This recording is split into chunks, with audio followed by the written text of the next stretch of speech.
Parlons séduction, mais attention, pas n'importe laquelle. On n'est pas sur des stratégies bidons qu'on voit à droite à gauche sur les réseaux sociaux, n'est-ce pas? Parlons de cette séduction qui est saine, qui est naturelle, qui attire les hommes pour les bonnes raisons, mais surtout qui vous fait vous sentir bien dans votre peau. Alors, si vous voulez découvrir comment devenir une séductrice hors pair sans pour autant rentrer dans des jeux de manipulation ou de compétition, restez bien jusqu'au bout. On va commencer par quelque chose d'essentiel. Personne n'est votre compétition. Il y a beaucoup de femmes qui pensent à tort que la séduction c'est une forme de rivalité, de combat presque. La vraie séduction c'est celle où on ne cherche pas à surpasser les autres, mais à se surpasser soi finalement, pour être aligné avec nos décisions, avec nos choix, et en fait au lieu de travailler sur comment est-ce qu'on peut influencer la personne en face, etc., on va travailler sur notre propre croissance. Et donc on va gagner en estime, en confiance en nous, et c'est ça qui va être attirant. Par exemple, quand on a une faible estime de soi, on a souvent tendance à se projeter très vite et à imaginer un avenir avec cette personne, à coller son nom de famille à côté d'une autre pour voir si potentiellement ça sonne bien, etc., etc.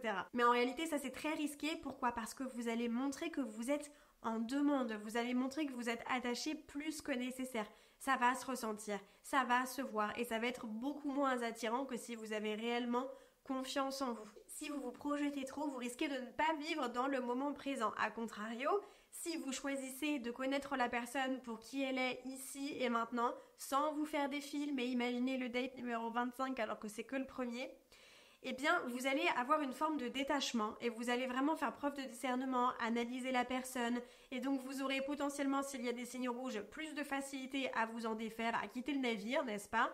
Et si ça se passe bien, eh bien à vous projeter mais de manière saine et d'une manière qui soit cohérente avec le temps que vous avez passé ensemble. Le but ici, c'est de prendre conscience qu'en se détachant des attentes, vous devenez naturellement plus séduisante et plus attirante. Il y a un autre point que j'aimerais aborder également, et je sais que c'est pas forcément quelque chose qu'on a envie d'entendre, ou alors ça peut sembler un peu basique, mais majoritairement c'est pas nécessairement appliqué pour autant. L'attirance, il faut qu'on se le dise, ça passe par le physique. Voilà, si on n'est pas attiré physiquement, il n'y aura pas de suite, il n'y aura pas de feeling, il n'y aura pas de oui mais il est gentil, mais ça passe par le physique. Et les hommes, c'est vrai, c'est une réalité, on est différents peut-être sur ce point, eh bien apporte pas mal d'importance tout de même à l'apparence, au physique et à ce qui est visuel. Mon conseil ici n'est certainement pas de vous transformer en une personne que vous n'êtes pas, mais simplement de prendre conscience que on va être perçu de la manière dont on se présente. Vous êtes la première page, la première couverture en fait d'un livre, et les gens vont vous traiter de la manière dont vous vous traitez. Donc si vous vous négligez, si vous avez les ongles, vous savez tout ronger, tout écailler, que vous avez des taches sur vos vêtements, etc., qui ne sont pas repassés, en fait vous allez donner une image de vous qui est négligée. Est-ce que c'est la manière dont vous voulez être perçu? Je dis pas qu'il faut s'acheter une nouvelle robe à chaque rendez-vous, c'est certainement pas un conseil que je donnerais, hein, vraiment venez comme vous êtes, mais on fait quand même un effort sur notre apparence.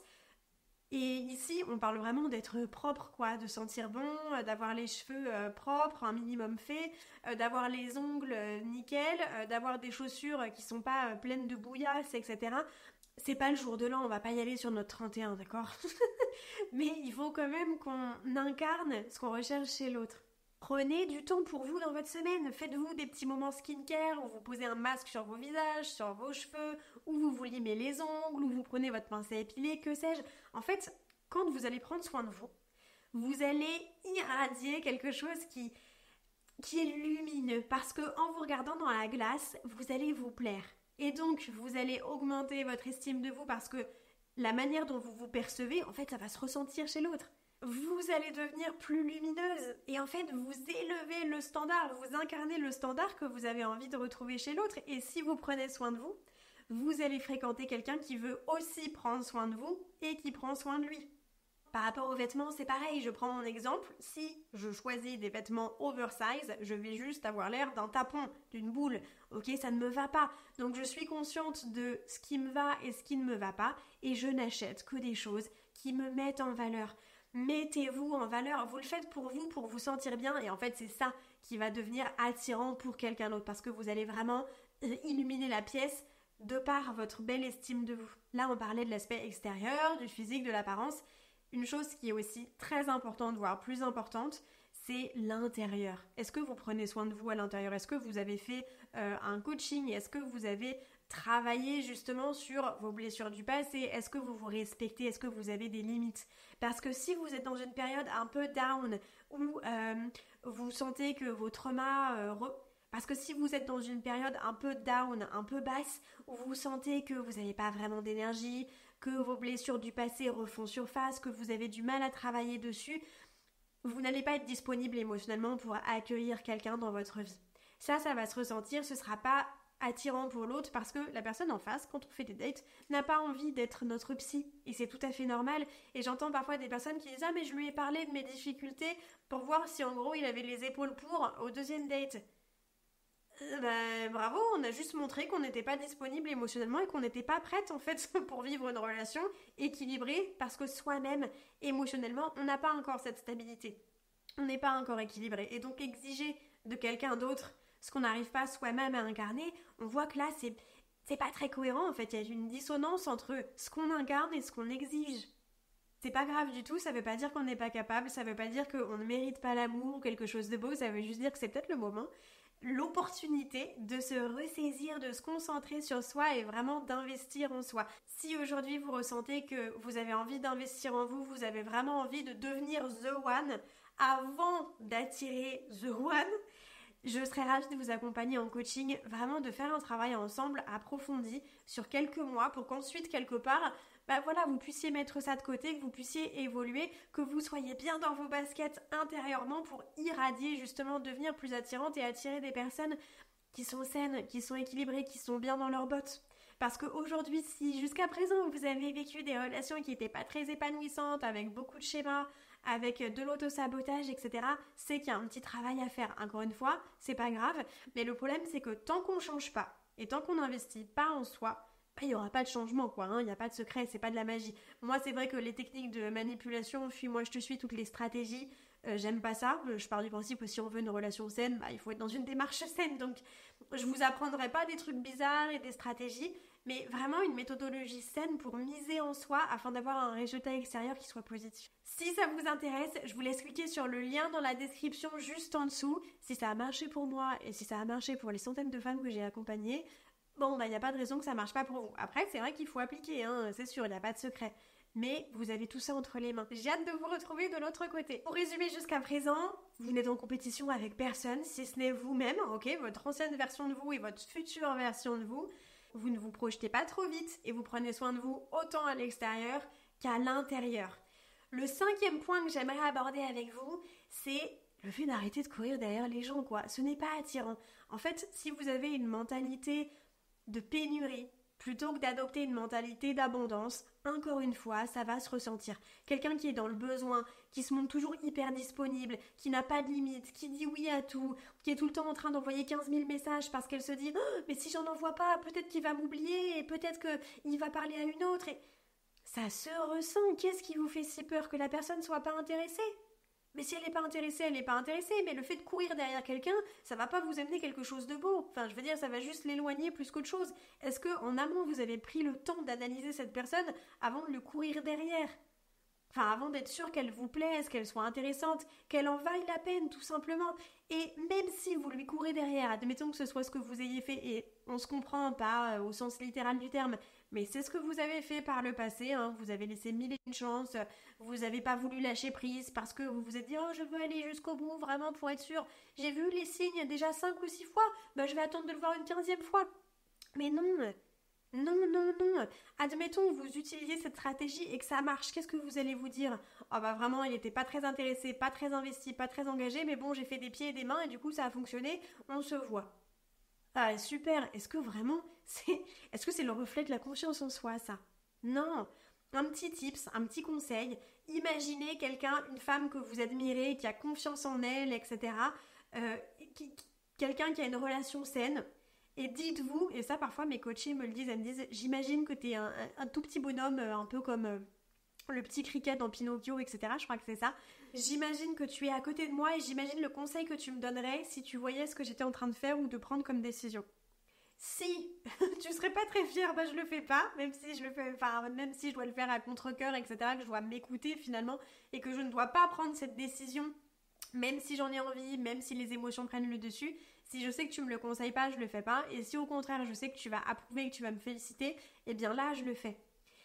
Si ça vous paraît logique de penser comme ça, est-ce que pour autant vous pouvez me confirmer aujourd'hui que vous avez appliqué cette façon de faire? C'est bien de donner des conseils à ses copines, etc. Mais est-ce que vous les appliquez? Non. Donc en plus, vous ne pouvez même pas confirmer que ce soit de bons conseils puisque vous les avez jamais... Donc en plus, vous ne pouvez même pas confirmer que ce sont des bons conseils puisque vous ne les avez jamais pratiqués en amont.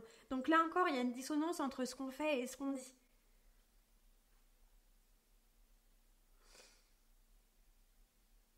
Concentrez-vous sur vos projets, sur votre famille, sur vos amis. Vous vous rendez pas disponible 7 jours sur 7. Si vous avez l'aquagym le mardi soir, n'annulez pas en vous disant « Ah, au moins, s'il me propose quelque chose, je serai disponible. » Non, vous dites « Bah écoute, je suis pas disponible mardi. Par contre, c'est toujours la personne qui n'est pas disponible qui repropose. Par contre, si tu veux, je suis disponible jeudi ou vendredi. Qu'est-ce que tu préfères ?» Et la personne va juste vous dire « Ah, bah vendredi, ça me va, j'ai pensé à tel resto. Ok, super, on se retrouve à quelle heure ?» Vous voyez, la personne ne va pas disparaître juste parce que vous n'êtes pas disponible 2 heures. Pareil, quand on fait des rencontres, en séduction, si une personne nous montre qu'elle n'est pas vraiment présente, qu'elle n'est pas vraiment investie, qu'elle n'est pas vraiment intéressée, on la laisse partir. On pratique le lâcher-prise, on pratique le détachement et on lui fait comprendre qu'on a des limites, on se respecte, en fait c'est ce qu'on attend de la part de l'autre, mais soi-même on l'incarne d'abord et on n'a pas peur de prendre des décisions par rapport à ce qu'on a observé. Le discernement, en fait, c'est du jugement. On entend souvent « Ah, le jugement, c'est mal ». Le jugement et l'ego, ils sont là pour certaines raisons. Ils ont leur place. Simplement, il ne faut pas les nourrir de manière disproportionnée. Mais s'ils sont là, c'est qu'ils ont leur place. Donc le jugement, réellement, c'est ce qui vous permet de prendre des bonnes décisions. Jusqu'à présent, est-ce que vous vous êtes écouté? Est-ce que vous avez écouté cette petite voix intérieure? Est-ce que vous avez écouté votre intuition? Vous n'avez pas pour rôle de changer qui que ce soit. Très souvent, ça se finit rarement de manière positive, ça. Donc quelqu'un qui n'a pas fait son deuil de rupture, qui n'est pas prêt, qui vous dit « Ah mais moi j'ai peur de l'engagement », qui n'a pas guéri du passé, etc.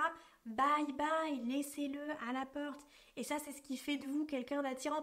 Vous avez certainement connu des femmes autour de vous en vous disant « Mais c'est bizarre, elle attire tous les mecs », alors que franchement, il y a des fois, c'est un peu une garce. Moi, je donne tout, je suis là, je fais le maximum, je suis toujours présente, je dis oui à tout, je me plie en 4. Et avec moi, ça marche pas. Mais parce que c'est pas attirant, parce que ça montre que vous ne vous respectez pas. Et si on se respecte pas, ça va attirer personne. Voilà. Les gens, on est tous attirés les uns et les autres par la confiance en soi. Donc ça ne veut pas dire que vous devez devenir une petite, petite princesse, on va dire ça comme ça. Ça ne veut pas dire ça. Ça veut dire que quand il y a quelqu'un qui n'est pas sérieux dans sa démarche, eh bien on lui dit écoute, je comprends, il n'y a pas de souci, mais du coup on va pas continuer ensemble. Et ensuite on arrête les interactions, on arrête de se voir, on arrête de se parler. On est cohérente entre nos actes et nos paroles parce que c'est ce qu'on attend de la part de l'autre. Ça, c'est hyper séduisant.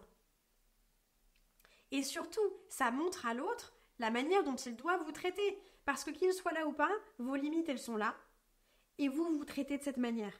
Donc si on se traite avec des hauts standards, en fait, qu'on élève la barre, s'il y a quelqu'un qui se présente à nous, qui coche les cases et qui est pareil, formidable, si c'est pas le cas, on va se dire, attends, toute seule, ma vie est beaucoup mieux. Donc, si je fréquente quelqu'un, c'est pour que ma vie soit mieux que quand j'étais seule, ou qu'elle soit au moins aussi bien. Si là, c'est pire, ça n'en vaut pas la peine. En fait, vous montrez l'exemple. Vous montrez aux autres la manière dont vous méritez d'être traité. Et j'aimerais finir sur un point qui est hyper important. Franchement, ça vaudrait d'en faire un épisode de podcast. C'est ce côté femme indépendante, moi je suis féministe, je sais tout faire toute seule, j'ai besoin de personne. Ça, c'est pas attirant, Être indépendante aujourd'hui en 2024, pardon, mais ça veut pas dire grand-chose. Vous m'auriez dit ça en 1850, je vous aurais dit « Oh, waouh, incroyable, tu as un job, formidable, c'est très rare ». Aujourd'hui, se payer à manger, avoir un toit au-dessus de la tête, pardon, mais franchement, il n'y a pas de quoi être fier en Europe. C'est juste normal, en fait. Donc, est-ce que c'est quelque chose qu'on doit crier sur tous les toits ? Et est-ce que c'est attirant de faire comprendre à un homme qu'on n'a pas besoin de lui ? Bah non. Un homme qui est intéressé, il aura envie de vous tendre la main, il aura envie de vous aider, il aura envie d'avoir ce côté protecteur, etc. Et nous, ce qu'on veut incarner, c'est effectivement, je n'ai pas besoin de toi pour survivre, mais j'ai envie d'être avec toi. Si à chaque fois qu'une personne nous tend la main, on est sur la défensive, on refuse, on dit non, en fait, on essaye de prouver quelque chose, mais de prouver quelque chose à qui ? Qu'on est mieux seul ? Que recevoir de l'aide, c'est mal ? Ça fait pas de vous quelqu'un de moins indépendant, justement, c'est une force, c'est quelque chose de beau, c'est de la vulnérabilité. La vulnérabilité, c'est ce qui permet de créer de la connexion avec l'autre. Ok, donc Oui, vous avez votre job, vous payez vos factures et tout, chouette, mais n'allez pas poser ça sur la table en faisant des rencontres, ça sert à rien. L'autre personne aussi, c'est pas quelque chose qu'elle revendique toutes les 5 minutes. Si vous aussi, vous avez envie d'augmenter votre estime de vous, ce qui va vraiment faire la différence avec les autres femmes, même si encore une fois on parle pas de compétition, mais ce qui va vraiment vous faire sortir du lot et vous rendre attirante, c'est votre estime de vous. Aujourd'hui, vous avez peut-être pas encore une bonne estime de vous parce qu'il suffit pas de dire je connais ma valeur, blablabla. Ça s'incarne. Si aujourd'hui vous ne vivez pas un couple stable avec un homme investi qui vous chérit, qui est attentionné et que ça se passe comme ça depuis longtemps, vous ne pouvez pas dire que vous avez une super estime de vous. Parce que c'est au niveau de vos actes, de vos décisions, de votre vie, c'est pas quelque chose qui se concrétise. Ok? Si vous avez envie de travailler là-dessus et de suivre le même chemin que moi, que je vous montre justement comment élever vos standards, comment séduire, mais tout en étant dans le juste équilibre, je vous laisse cliquer sur le lien dans la description pour vous accompagner en coaching. J'ai envie d'accompagner des femmes comme vous qui sont motivées, qui ont envie d'investir en elles, qui ont envie de devenir la meilleure version d'elles-mêmes, mais sans jouer à des jeux bizarres de manipulation. Ok, sans se compromettre en fait, tout en étant authentique et en étant stable, etc. J'ai hâte de vous retrouver de l'autre côté en coaching pour vous accompagner personnellement. Et si ce n'est pas le cas, je vous envoie plein d'ondes positives. N'hésitez pas à laisser un petit commentaire, un like. Je réponds à tous vos commentaires. Vraiment, c'est ce qui permet de faire découvrir Boost ta confiance avec l'algorithme à d'autres personnes. Et c'est ce qui me permet d'aider de plus en plus de femmes justement à prendre conscience de leurs valeurs. Donc ça m'aiderait beaucoup. Je vous envoie plein d'ondes positives et je vous retrouve la semaine prochaine pour un nouveau contenu.